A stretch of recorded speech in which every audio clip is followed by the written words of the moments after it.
ലോകത്തിൽ ഓരോ 40 നിമിഷത്തിലും ഒരാൾ ആത്മഹത്യ ചെയ്യുന്നുണ്ടെന്നാണ് ലോകാരോഗ്യ സംഘടനയുടെ പഠനങ്ങൾ സൂചിപ്പിക്കുന്നത്.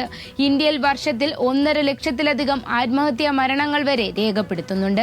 എന്നാൽ നഗരങ്ങളുടെ കണക്കെടുക്കുമ്പോൾ കൊല്ലം രാജ്യത്തു തന്നെ 1-ാം സ്ഥാനത്താണ്.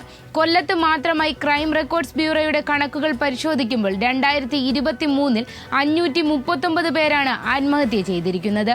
2022-നെ അപേക്ഷിച്ച് 82 പേരുടെ വർധന. ഇതിൽ പുരുഷന്മാരാണ് കൂടുതൽ, 440.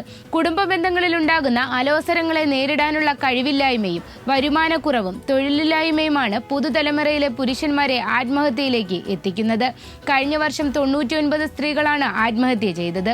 സ്ത്രീകളുടെ ആത്മഹത്യാ നിരക്കിനേക്കാൾ 4 ഇരട്ടിയാണ് പുരുഷന്മാരിൽ. കാലാകാലങ്ങളായി ആത്മഹത്യയിലേക്ക് നയിക്കുന്ന കാരണങ്ങളിൽ ഏറ്റവും പ്രധാനമായി ചൂണ്ടിക്കാണിക്കുന്നത് കുടുംബ പ്രശ്നങ്ങളായിരുന്നു. അതിനുശേഷമാണ് രോഗങ്ങളും വിവാഹവും പ്രണയവും തുടങ്ങിയ പ്രശ്നങ്ങൾ വരുന്നത്.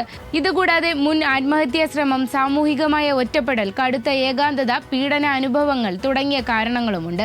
യുവജനങ്ങളിലാണ് ആത്മഹത്യാ പ്രവണത ഏറെയും. പ്രണയ നൈരാശ്യം, തൊഴിലില്ലായ്മ എന്നിങ്ങനെയാണ് മറ്റു കാരണങ്ങൾ.